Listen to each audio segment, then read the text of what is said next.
of the most difficult things in life is to understand that you don't understand a lot of things.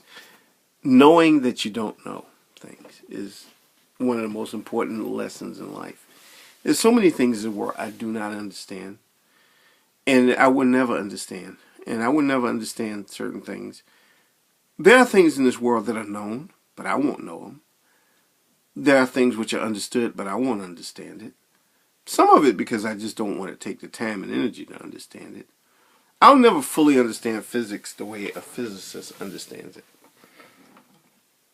And I may not understand music the way a musician understands it. I mean, I understand music. I can listen to music. I can enjoy it. But to be a musician, I don't play any musical instruments. I have a little bit more of an understanding of art, because I create my own art. That's what I do.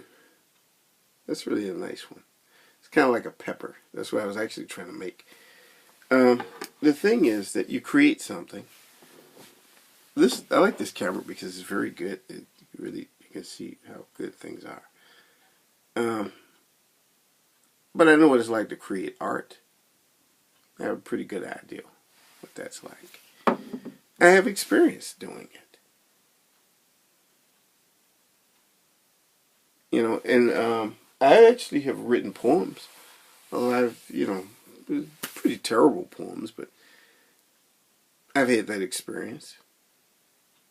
But I know if I kept working at it, I probably would get better at it. I'd probably be pretty good at poetry. I know what it's like to speak another language other than the language I grew up with.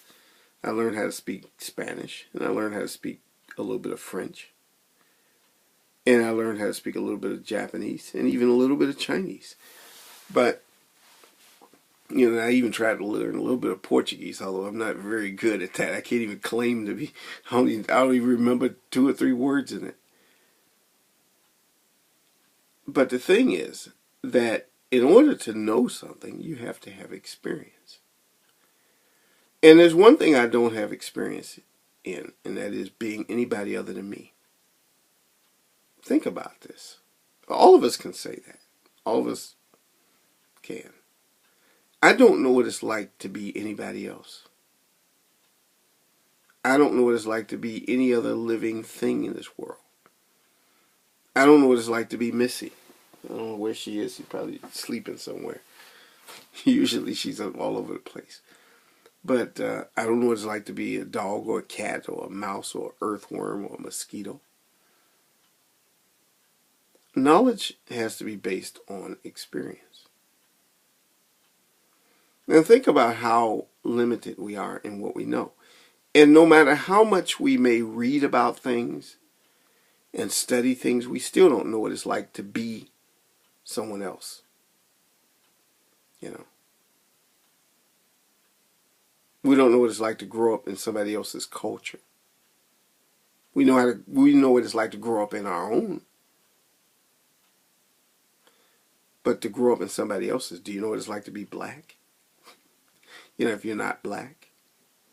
And for each black person, life is different. It's not the same for each one of us. And I'm sure it's the same truth for each white person and each Asian person and each person from every other culture and every other religion and every other whatever you want to mention. So there's a tremendous amount of stuff in this world I actually don't know. Lots and lots and lots of things that I would never know. Although there are always things I can learn. I mean, I don't know what it's like to fly an airplane, but I can learn. I can learn to do that. I don't know what it's like to speak Russian, but I can learn. But I cannot learn what it's like to really be another person. I mean, people can describe their life, their experiences, and everything else, but I'll never really know. And even science can't get me there. Even science cannot get me to that place. No books, no descriptions. It can't get me there. It's just reality. That's the way it is. I don't know why I'm saying all this stuff. It's just a thought on my mind. But there are limits.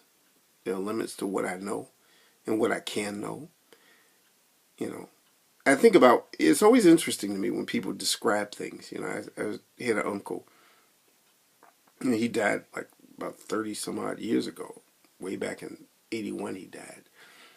But I remember, you know, he had one leg. One of his legs had been amputated, and he used to describe what it was like, you know, when he first had the amputation and the phantom limb thing, what that was like. You know, I could only imagine, you know, when he would describe feeling like itching on the bottom of his feet, and there's no foot there. You look and there's no foot, but you can feel it, you know. And it just almost drives you crazy because you can't scratch it. You can't scratch something, and it's, you know, when it's not there. It's just a strange thing. I'm holding this thing, so it's kind of shaky. Hopefully, people won't get seasick. That'll be an experience you can have. But it's always fascinating to me. That's why I listen to people, and I try to understand. I think that the best you can do is imagine. That's the best you can do. You can't know, but you can't imagine. That's why I think that what Einstein said, you know, his most famous quote is important, when he said that imagination is more important than knowledge. Because that's the best we can do. We can imagine. We can imagine what it's like to be in somebody else's situation. But in truth, we can never really know. We can never know. And not even science can take us there. And that's the truth.